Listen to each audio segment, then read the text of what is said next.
喺下社會演出，兩位傳書，到最尾嘅場花學園讓佢暈鬼咗喎。咁我企得喺度做乜好咧咁？咁你臨時，當時劇團啲人又唔算，可能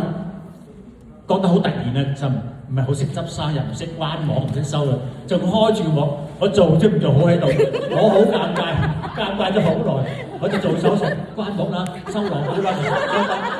冇人掃網，咁我等到我自己行入場，企太耐又唔得噶嘛，經過行入場佢啲識關先黑燈關網，等佢呢啲就係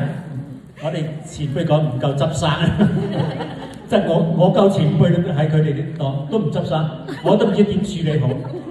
又未做完，咁我又喺度，佢又慢慢都行咗入去，咁我跟住行入去，佢又唔熄燈，又音樂照響嘅朝早，咁我所唱要唱嘅講就講晒啦，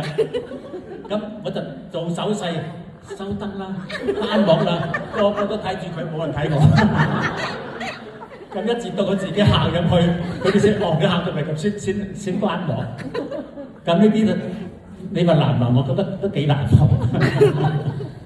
係啊，其實即係作為戲劇演員咧，就好似呢啲咁，記得點讚關注我啦，麼麼噠！